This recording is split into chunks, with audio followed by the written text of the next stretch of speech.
Karachi Kings ने कल ड्रामाई match जीता, क्वालिफाई किया और आज के मैच में एक दफ़ा फिर वो आराम से हार गए। अगर कल के मैच की मैं थोड़ी सी बात करूं, सिर्फ उस आखिरी ओवर की जिसको काफ़ी चर्चा हो गया, उसका शनिवारी का जो आखिरी ओवर था, अमेजिंग वो आपको ओवर देखने में मिला कि 5 रन तो आप कहते हैं T20 में 2 बॉलों पे नहीं रुकते हैं, उन्होंने 6 बॉलों पे वो रोक के दिखाए।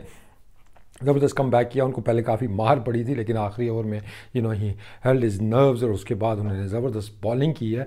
लेकिन उसमें थोड़ा सा क्रेडिट आपको देना होगा कोयटा के बैट्समैनों को भी कि जिस तरह वो बैटिंग की उन्होंने, वो लग रहा था कि 5 रन नहीं चाहिए, शायद उनको 25 रन चाहिए। आखिरी ओवर में सारे बाउंड्रीज़ के लिए खेल रहे थे।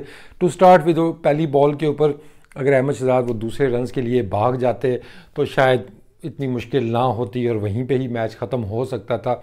लेकिन 99 पे बैटिंग कर रहे हो तो शायद कोई भी बैट्समैन हो उसके जेन में अपना 100 भी आ जाएगा। उसके बाद भी आने वाले बैट्समैनों ने बाउंड्री मारने की कोशिश की और हीरो बनने की कोशिश की।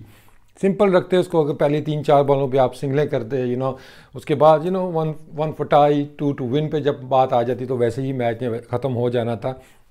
लेकिन काफ़ी ज़्यादा मिस्टेक्स अंडर प्रेशर नज़र आई वहाँ पे कोयटा के बैट्समैन, और सरफराज को थोड़ा खुद आना चाहिए था वहाँ पे। एक्सपीरियंस भी था इस सिचुएशन के अंदर, ज़रा उसका एक्सपीरियंस काम आ जाता।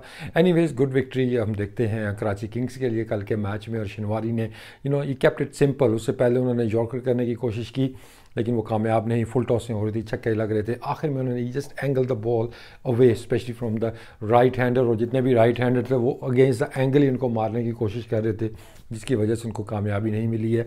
एंगल के साथ अगर खेलते तो सिंगल लेना तो कोई मुश्किल नहीं था, क्योंकि वो ज़्यादा वो लेंथ बॉल कर रहे थे, कोई यॉर्कर या कोई रिवर्स स्विंग नहीं हो रहा था, नॉर्मल लेंथ बॉल थे। नॉर्मल क्रिकेट खेलते मैच वो जीत सकते थे।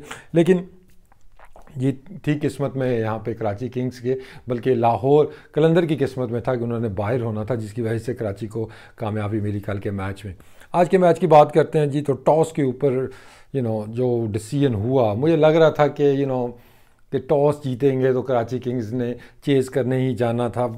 रॉन्ग, आई मीन उस टाइम मेरा भी ये ख्याल था कि यहाँ पे जो टीम टॉस जीतेगी उसको बैटिंग करनी चाहिए। यहाँ पे पिछले मैचेस के रिकॉर्ड्स भी आपके सामने हैं कि पहली बैटिंग करती हुई टीम ज़्यादा जीती है। उसमें ये भी कहा जा रहा है कि शायद कराची किंग्स के जेन में ये था कि वो अच्छी एवरेज के साथ जीतें तो वो टॉप 2 में आ सकते हैं। मैथमेटिकली तो ये पॉसिबल था, लेकिन जो इक्वेशन थी वो तो आप भूल ही जाए ना। ज़ालमी से मैच जीतना ही बड़ी बात होती है आपके लिए। तो आप अगर उस सिनारियो के में गए हैं तो फिर भी आपने गलती की है, क्योंकि प्ले ऑफ में तो क्वालिफाई कर चुके हैं।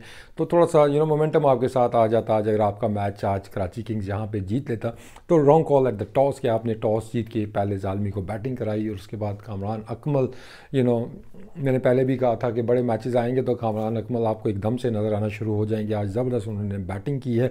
टैक्टिक्स में थोड़ा सा हम देखते हैं, माद वसीम ने खुद शुरू में बॉलिंग उनको करनी चाहिए थी, ज़बरदस्त बॉलिंग वो कर रहे हैं। लेफ्ट हैंडर शायद उनके जेन में होगा, लेकिन it was only Imamul Haq जो कि शुरू में इतना अटैक नहीं करते हैं। तो आई थिंक वहाँ पे ही मिस द ट्रिक। शनिवारी पावर प्ले में इतनी अच्छी बॉलिंग नहीं कर रहे हैं, आज भी उनको रन्स पड़े हैं। लेकिन ज़बरदस्त स्ट्रोक प्ले हमने देखा वहाँ पे कामरान अकमल की जानिब से, और इमामुल हक ने भी ज़बरदस्त बैटिंग की है। और PSL के अंदर उनकी ज़बरदस्त फॉर्म जा रही है। उन्होंने भी 59 रन आज बनाए हैं।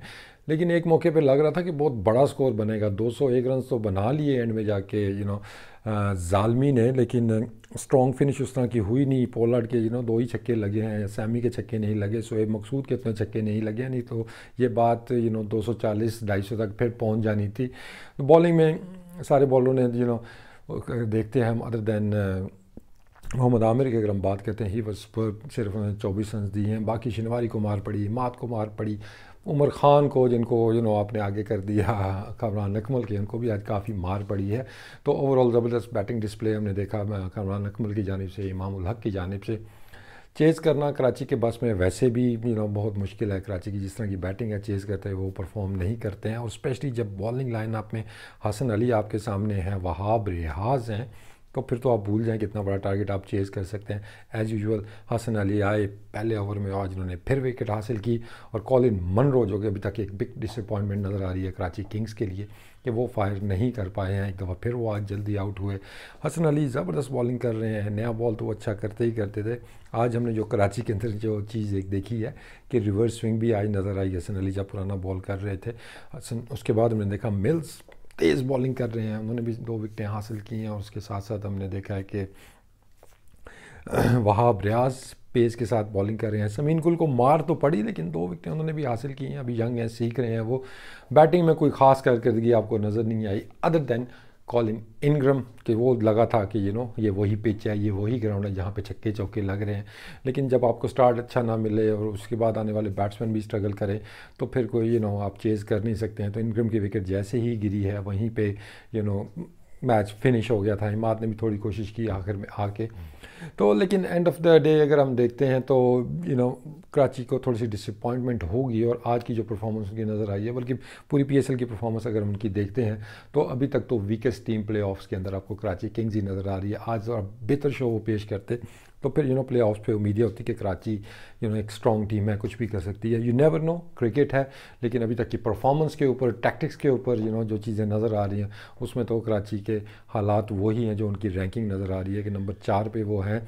तो नंबर 4 वाली ही वो क्रिकेट खेल रहे हैं। लेट्स सी कि आगे जाके वो इम्प्रूव करते हैं या नहीं करते।